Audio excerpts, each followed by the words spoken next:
지난주일은 여호수아 1장의 말씀을 통하여 우리가 함께 은혜를 나누었습니다. 1장 다음에 2장 나오겠죠? 네, 오늘은 여호수아 2장의 말씀을 통해서 내 가족을 붉은 줄 아래 모으라라는 제목으로 말씀의 은혜를 나누려고 생각합니다. 제가 천국에 가서 만나보고 싶은 사람들 가운데 한 분이 여호수아입니다. 부족한 제가 여호수아에 비길 만한 인물은 못 되지만은 청년 시절 어떤 목사님이 제 머리에 손을 얹고 한국 교회를 이끄는 여호수아가 되라는 축복의 말씀을 주셨습니다. 그 이후 지금까지 항상 저는 여호수아를 가슴에 품고 살아왔습니다. 여호수아를 만나면 물어보고 싶은 말씀이 몇 가지가 있습니다. 이스라엘 지도자로 부름을 받았을 때 그렇게 떨리고 그렇게 두려웠습니까? 그분이 제게 대답을 합니다. 여목사 자네도 생각해 보게나 사실 모세의 비서가 되어서 모세를 보고 있노라면 그분은 우리 눈에 보이는 하나님 같은 존재였다네. 하나님하고 친한 친구와도 같았어. 근데 그런 모세가 우리 눈에서 사라지고 그 일을 내가 맡아야 한다니 자네 같으면 두렵지 않았겠는가? 그때 나보다 나를 더 잘 알고 나보다 나를 더 사랑하시는 하나님께서 강하라 담대하라 여호수아야 말씀하셨지. 그리고 자고 나면 또 찾아오셔서 말씀하셨어. 강하라 담대하라 여호수아야 내가 너와 함께하지 않니? 그리고 또 찾아오셔서 우리 하나님이 말씀하셨다네. 여호수아야 강하고 담대하라. 놀라지 말라. 두려워하지 마라. 너를 당할 자가 없으리라. 네가 어디에 가든지 무슨 일을 하든지 내가 너와 함께하리라. 이 말씀을 듣고 겨우 힘을 내 나는 일어서게 되었다네. 제가 천국에서 여호수아를 만나면 묻고 싶은 또 다른 질문이 있습니다. 가나안 땅을 하나님이 주시겠다고 이미 말씀하지 않았습니까? 사실 가나안의 첫성 여리고성 점령은 승리가 보장된 싸움이 아니었습니까? 싸워서 이기는 것이 아니라 이겨놓고 싸우는 싸움이라는 사실을 잘 알고 있지 않았습니까? 그런데 왜 그 위험 지역에 정탐꾼을 보냈습니까? 말이 좋아 정탐꾼이지 스파이 간첩이 아닙니까? 그 성에 들어가자마자 정탐꾼들이 발각되어서 위험에 빠지는데 그 소중한 장수들을 잃을 뻔하지 않았습니까? 승리의 전략을 세우고 싶으셨겠지만은 사실 여리고성은 군사력이나 전략으로 이길 수 있는 나라가 아니지 않습니까? 이스라엘 전략이 좋아서 정복된 것 아니지 않습니까? 저의 이 질문에 대하여 성경은 아무런 대답이 없습니다. 다만 2장 1절 그 땅 여리고를 엿보라는 한마디 말뿐입니다. 그러나 성경은 여호수아가 정탐꾼을 보낸 이 사실을 나무라지 않습니다. 하나님은 그 정탐꾼들을 돌보고 지키시고 본진으로 돌아올 때까지 동행하십니다. 여호수아는 가나안 땅이 하나님의 약속의 땅이라는 사실을 의심하지 않았습니다. 가나안 정복 과정에서 하나님이 함께 하신다는 이 사실에 대하여 추호도 의심하지 않았습니다. 분명히 믿음도 있었고 자신도 확신도 있었죠. 근데 왜 정탐꾼들을 보냈을까요? 하나님께서 만류하시거나 나무라신 사실이 없는 것을 보면 아마 하나님의 지시나 명령이 있었던지 마음에 감동이 있었을 것입니다. 제가 천국에서 여호수아에게 왜 그때 2명의 정탐꾼을 보냈습니까? 라고 묻는다면 여호수아는 빙그레 웃으면서 아마 대답할 것만 같습니다. 그 성 안에 하나님이 선택한 사람 라합이 있었기 때문이지. 하나님께서 라합을 구원하여 만인간을 구원하는 일에 쓰고 싶었던 모양이야 라고 대답하실 것만 같습니다. 우리가 여호수아 2장을 잘 읽어보면 주인공은 여호수아가 아닙니다. 그리고 두 정탐꾼도 아닙니다. 주인공이 라합으로 등장합니다. 이 라합이라는 인물은 번역하는 책들마다 다른 용어로 번역을 합니다. 기생라합, 창녀, 여관집 주인 등등. 그러나 그 모든 번역 가운데 지금 우리가 읽은 이 성경 기생으로 번역하는 것이 가장 잘 번역된 용어인 것 같습니다. 술도 팔고 나그네들이 묵어도 가는 옛 기생집이 꼭 맞는 번역입니다. 라합은 미화시킬 필요 없이 혈통으로 이방인입니다. 당시 사회에선 대접받지 못하던 천민 기생입니다. 도덕적으로 옳지 못한 창녀였습니다. 흑수저 중에 흑수저요, 약자 중에 약자가 라합입니다. 그래도 질문이 남아 있습니다. 마지막으로 여호수아에게 물어보고 싶어요. 약속의 땅 가나안에 500년을 기다려 들어가는 여정에 왜 하나님은 이방인 창녀 라합을 쓰셨을까요? 당시의 가나안 정복 과정에서 정통성의 시비가 있을 수도 있었을 터인데 여호수아가 대답을 합니다. 하나님은 핍박자 바울도 쓰시고 무식한 베드로도 쓰시고 사기꾼 야곱도 쓰시고 기생 라합도 구원하여 쓰시는 분임을 보여주신 것이, 그래야 자네 같은 약자 허물 많은 사람도 구원의 희망이 있지 않겠는가? 유목사, 자네 같은 흑수저도 하나님께서 지금 쓰고 있지 않는가? 이쯤 되면 제가 할 말이 이제 한마디밖에 없습니다. 유구무원이로소이다. 하나님께서 라합을 가나안 정복 과정에서만 쓰시는 게 아닙니다. 라합은 구세주 예수 그리스도의 조상 족보에 당당히 이름을 올립니다. 그리고 역사가 흐른 다음에 지나간 세대 믿음의 영웅들을 올리는 믿음의 전당 히브리서 11장에 보면은 여호수아의 이름이 올라 있을 것 같은데 기생 라합의 이름이 거기 올라 있습니다. 믿음으로 기생 라합은 정탐꾼을 평안히 영접하였으므로 순종치 아니한 자와 함께 멸망치 아니하였느니라. 히브리서 11장 31절의 말씀입니다. 하나님께서 구원할 수 없는 그 어떤 사람도 없다. 하나님께서 쓸 수 없는 그 어떤 사람도 없다. 바로 이 모형이 기생 라합이었습니다. 우리나라는 아무리 생각해도 복된 나라입니다. 우리나라에 선교사가 들어오기도 전에 나라 밖에 한글로 번역된 성경들이 있었습니다. 중국에는 누가복음이, 일본에는 마가복음이 한글로 번역되어져 있었습니다. 바깥에서 그 성경을 읽고 세례를 받고자 하는 사람들이 날로 늘어났습니다. 중국에 있는 선교사님들께 조선 땅에도 선교사님을 보내달라고 요청한 나라가 우리나라입니다. 선교사들이 먼저 찾아온 것이 아니라 우리가 요청했습니다. 그게 이민족입니다.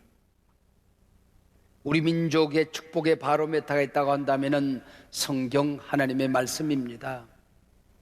이 하나님의 말씀을 우리가 얼마나 존귀히 여기느냐, 이 말씀에 순종하느냐 여하에 따라서 흥하기도 하고 망하기도 하는 나라가 이 나라입니다. 복의 근원이 세워지면 너를 축복하는 자를 하나님이 축복한다, 너를 저주하는 자를 하나님이 저주한다고 말씀하셨는데 이 백성의 복의 근원은 교회입니다. 교회를 축복하면 복을 받습니다. 교회를 저주하면 망하는 길로 가는 겁니다.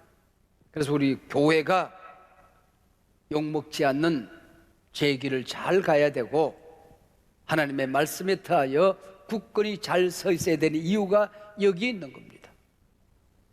그래서 한 역사가는 이 민족의 역사는 성경을 통하여 들여다봐야 보인다고 얘기했습니다. 성경을 통하여 본 한국 역사라는 책이 있지 않습니까? 고 함스컨옹의 책입니다. 이 민족의 고난의 역사도 부흥의 역사도 이 민족의 온갖 지나간 역사는 성경이라는 안경을 통해서 봐야만이 보인다는 것입니다. 축복의 바로메타가 성경이고 교회라고 하는 것이죠. 신약 성경에서도 이방인들에게서 쏟아져 나오는 신앙 고백을 들을 수가 있습니다. 예수님께서 이방인 가버나움 백부장의 믿음을 보시고 이스라엘 중 아무에게서도 이만한 믿음을 내가 보지 못했다 칭찬하셨지요. 예수님께서 십자가에 달려 돌아가실 때에 한편 강도 입에서 쏟아져 나오는 예수님을 향한 고백은 참 아름답습니다. 예수여, 당신의 나라에 임하실 때에 나를 기억하소서. 하나님의 나라를 믿어요. 그 나라의 주인이 왕이 예수님이신 것을 믿어요. 이분이 지금 예수님께 신앙 고백을 하는 것은 병이 낫자고 하는 게 아니지 않습니까? 출세 성공하자는 게 아니지 않습니까?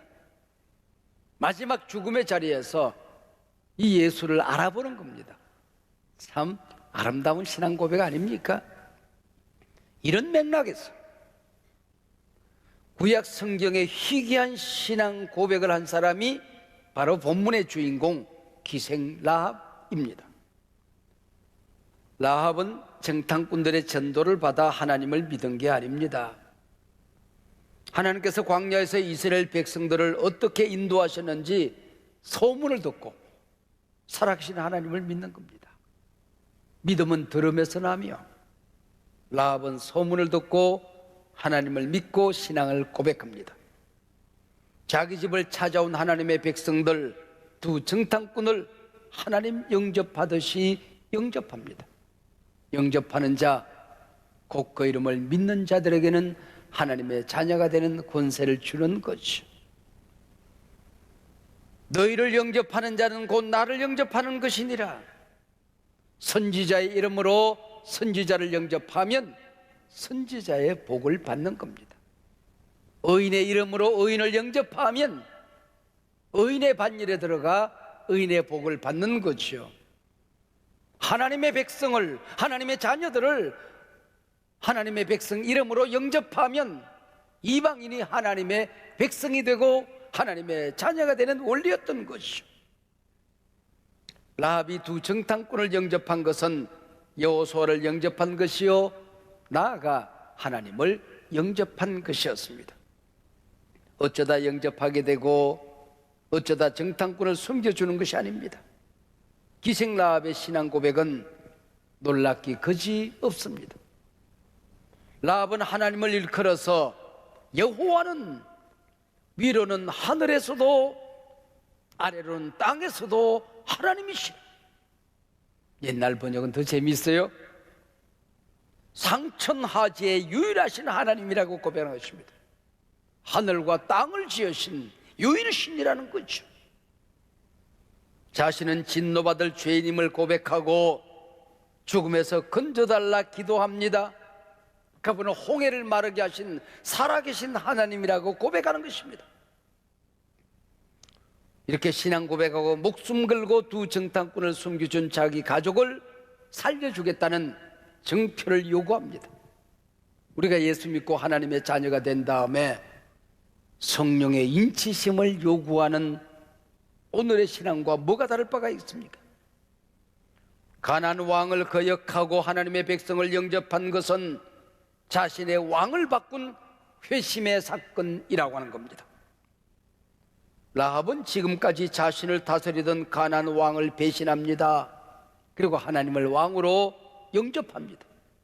가나안에 대한 배신이시요, 지금까지 자기가 믿고 살았던 자기 인생에 대한 굴욕이시요. 그러나 그 배신과 굴욕이 다시 태어남, 거듭남을 경험하도록 도와준 것입니다. 우리는 어떻습니까? 지금까지 내 인생의 왕은 나 자신이었습니다. 마음 중심에 언제나 내가 앉아 있었고 모든 판단의 기준이 나였습니다. 유일한 가치가 있다고 한다면 세상이었습니다. 세상에서 성공하고 출세하는 것입니다. 그러나 성삼위 하나님을 왕으로 영접하고 모신다는 건 세상에 대한 배신입니다. 내가 살아왔던 나 자신 인생에 대한 굴욕이죠. 이것이 구원이요, 거듭남이요, 중생이라고 하는 것입니다. 이처럼 위대한 사건이 구약시대 이방 땅 가나안 땅에서 기생 라합에게서 일어나게 되는 것입니다. 라합이 이스라엘에 요구한 증표는 창문에 내린 붉은 줄 하나였습니다. 우리가 이 땅에 들어올 때에 우리를 달아내린 창문에 이 붉은 줄을 메고 내 부모와 형제와 내 아버지의 가족을 다 내 집에 모으라. 이 붉은 줄은 라합과 이스라엘이 맺은 언약의 징표였던 겁니다. 이 붉은 줄은 두 정탐꾼과 라합만이 아는 구원의 비밀이었던 거죠. 에덴 동산에서 선악과를 따먹고 쫓겨납니다. 하나님께서는 양을 잡아 가죽옷을 만들어서 그들의 허물을 덮어 세상으로 보내는 것입니다. 바로 붉은 줄은 라합의 가죽옷이었던 것이죠. 노아는 방주에서 구원을 받았고 어린 모세는 역청바른 갈대 상자에서 구원을 받았고 유월절 이스라엘 백성은 문에 바른 피로 구원을 받았습니다. 오늘 라합의 가족은 창문에 내린 붉은 줄 하나로 구원을 받았습니다. 십자가 나무 토막에 무슨 신비한 능력이 있어서 구원받는 건 아니지요. 붉은 줄에 어떤 미신적인 의미가 있는 게 아닙니다. 하나님의 약속이 거기 담겨져 있는 것입니다. 하나님의 은혜가 거기 담겨져 있는 것이죠. 고린도전서 1장 18절 말씀에 십자가의 도가 멸망하는 자에게는 미련한 것이요 구원을 얻는 우리에게는 하나님의 능력이라. 이 비밀을 알지 못하는 마을 사람들은 창문 담장에 늘어있는 붉은 줄이 고객을 유인하는 한 기생의 홍보물 정도로 생각을 했겠지요. 사인이라고 생각을 했겠지요. 그러나 이 붉은 줄은 장차 인류를 구원할 예수 그리스도의 십자가를 의미하는 것입니다.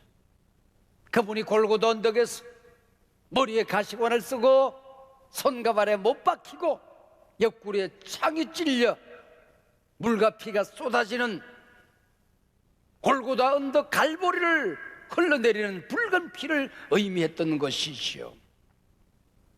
우리나라 초기 교회 시절 경상도 어르신들은 누구보다도 서양 선교사들이 마시는 커피를 탐하더래요. 그 왜 그러냐 그랬더니 찬송을 부르는데 속죄함 속죄함 그 피로 속죄함 얻었네 그랬더니 이분들은 그하고 그가 구별이 안 돼요. 난 지금 말하면서도 구별되는지 안 되는지 몰라요. 그 피가 커피가 된 겁니다. 그래서 커피로 속죄함 얻는 줄 알고 선교사님들의 커피를 그렇게 탐했더랍니다. 커피가 아니라 십자가의 피 말이에요. 우리 몸의 피 자체가 참 신비해요. 파란 상추에다가 하얀 쌀밥을 싸서 먹었는데 빨간 피가 돼요. 여러분 말랑말랑한 밥을 먹는데 뼈가 되고 피가 되더라고요. 흑인이나 백인이나 황인이나 피부색이 달라도 혈액형이 같으면 수혈이 가능해집니다. 피를 많이 흘리면 죽습니다. 피가 탁해지면 만병이 일어나게 되는 것입니다. 레위기 17장 11절에 보면은 육체의 생명은 피에 있느니라. 의학이 이걸 아는 데는 최근의 일입니다. 근데 구약 성경은 수천 년 전에 이미 적어놨어요. 수많은 의사들이 돈 들여 연구했어요. 바로 연구했는지 모르겠어. 성경 읽으면 되는데 육체의 생명은 피에 있느니라. 예수 그리스도의 피는 우리 모든 죄를 씻는 능력입니다. 베드로는 이 피를 보배로운 피, 보혈이라고 얘기했습니다. 주의 보혈 능력이 또다 주의 피 믿어. 여러분들이 이전에 올 때마다 하나님은 묻는 것입니다. 예수 십자가에 흘린 피로서 그대는 씻기어 있는가? 고백하고 앉아야 되는 겁니다. 예, 내 죄가 많고 많지만은 예수 십자가의 피로 내 죄는 씻김 받았습니다. 할렐루야. 그래서 루터는 내 생애의 마지막 설교를 해야 된다면 나는 예수님의 피에 관한 설교를 하고 싶다라고 말했습니다. 출애굽 애굽의 모든 장자가 죽던 날 이스라엘 백성의 물에 바른 양의 피를 보면 죽음의 천사가 그 집을 넘어갔습니다. 그게 유월절이죠. 넘을유, 넘을월입니다. 금성철벽, 난공, 불락, 여루성이 무너지던 날 그 창문에 붉은 줄이 매달린 라합의 가족은 구원을 받았습니다. 예수님의 가족이 된 것이죠. 구원 가족이 된 것입니다. 인생 살아가다가 수도 없는 마귀 사탄이 우리를 유혹합니다. 그때 예수님의 피를 바르면, 예수님의 피의 이름으로 명령하면 마귀는 한 길로 왔다가 7길로 도망갑니다. 믿으십시오. 예수 그리스도의 피는 우리의 죄를 덮고 상처와 질병을 치유하는 것입니다. 우리 주 예수 그리스도 재림하시는 그날 예수 그리스도의 피로 씻은 세마포 옷을 입고 우리는 하나님 나라의 들리움을 받게 되는 것입니다. 사랑하는 여러분, 오늘 설교 제목이 내 가족을 붉은 줄 아래 모으라입니다. 너는 창문에 이 붉은 줄을 매달고 내 부모와 형제와 내 아버지의 가족을 다 내 집에 모으라. 누구든지 내 집 문을 나가서 거리로 가면 그의 피가 그의 머리로 돌아갈 것이다. 오늘 우리는 영적으로 종교다원주의, 포스트 모더니즘 시대를 살고 있습니다. 사회적으로 팬데믹 재난 시대를 살아가고 있습니다. 위기 아닌 곳이 없을 만큼 전방위적인 위기 시대를 살고 있지요. 쇳덩이를 풀무에 넣으면 불순물과 순금이 갈라지듯이 지금은 갈라지는 때입니다. 바람이 불면 쭉정이와 알곡은 갈라지게끔 되어 있는 것입니다. 마지막 때에 이 위기의 바람에 날아가는 쭉정이가 누구인지, 남는 알곡이 누구인지 갈라지는 때입니다. 나의 가는 길을 오직 그가 아시나니 그가 나를 단련하신 후에는 내가 정금같이 나오리라. 이 위기의 때는 무엇보다도 복음의 본질을, 십자가 피를 잘 붙들고 지켜야 됩니다. 주의 몸된 교회를 꼭 붙들고 살아야 됩니다. 내 가족이 위기와 심판의 바람에 날아가지 않도록 십자가 보혈의 끈으로, 라합의 창에 너리우진 그 끈으로 내 가족을 묶어야 하는 것입니다. 물론 교회는 세상을 섬기기 위해 존재하지요. 그러나 세상이, 언론이, 방송이, 비신앙인들이 교회의 본질을 만들어 간다면 그건 종교입니다. 요즘 교회를 보면 성경이 말씀하는 바로 그 교회인지 세상 언론이 바라고 기대하는 교회인지 구분이 안 됩니다. 복지 나눔, 구제 섬김 등등 교회는 반드시 관심을 가져야지요. 그러나 교회는 분명히 복지기관, 구제기관이 아닙니다. 구원 공동체, 하나님의 집, 우리 주 예수 그리스도의 몸입니다. 세상 집단이 아니란 말이에요. 세상과 인간을 구원하는 피 묻은 십자가 복음이 없는 사회 사업기관이 아니더랍니다. 마음껏 모일 수 없는 재난의 시대이기 때문에 교회가 이제는 모이는 데 관심을 갖지 말고 흩어지는 교회가 되어야 한다는 주장하는 사람들이 많이 있습니다. 지금까지 이 재난의 시대에 소홀하게 여겼던 이 흩어지는 교회, 세상에 나가서 빛이 되고 소금이 되는 일에 깊은 관심을 가져야 된다는 차원에서는 충분히 맞는 말입니다. 그러나 교회의 본질은 모이는 데 있습니다. 모여서 예배하고 구원의 복음을 전하는 것이 교회의 본질입니다. 모여서 은혜 받고 은혜 받았으면 그 은혜를 나누기 위해서 가는 겁니다. 구원을 받았으면 구원을 전하기 위해서 가는 것입니다. 능력 받았으면 그 능력을 행하기 위해서 나아가는 것입니다. 이게 흩어지는 교회라고 하는 것입니다. 누구든지 내 집 문을 나서 거리로 가면 그 피가 그의 머리로 돌아갈 것이죠. 여러분 기억하세요. 몸된 교회, 아버지의 집을 떠나면 탕자되는 겁니다. 라합의 가족도 붉은 줄 달린 집을 떠나면 모두 죽습니다. 유월절 어린 양의 피가 묻은 이 집을 떠나면 죽는 겁니다. 세상의 위기가 크면 클수록 교회는 창문에다가 십자가 붉은 줄을 매달아야 됩니다. 재난의 시대가 모질면 모질수록, 위기의 바람이 크면 클수록 집집마다 내 가족 지키기 위하여 붉은 줄을 매달고 살아야 하는 것입니다. 주님 오시는 마지막 날 우리 가족 가운데 한 분도 빠짐없이 구원받을 수 있도록 우리 가정에 십자가에 붉은 줄을 매달아야 하는 것입니다. 이렇게 구원받은 기생 라합이 어떤 인물로 쓰임을 받았는지 아십니까? 라합은 루세 남편 보아스의 어머니입니다. 그러고 보면 다윗 왕의 고조 할머니가 라합입니다. 요단강을 건너 가나안 땅을 들어간 60만 장정, 그리고 200만 대군 가운데에 믿음의 전당에 오른 사람은 한 명도 없었습니다. 이방인 기생 라합이 믿음의 전당에 올라 있습니다. 내 가족을 붉은 줄 아래 모으라. 여러분, 가족을 또 주변에 있는 분들을 한번 살펴보십시오. 붉은 줄 아래 모여 있는지.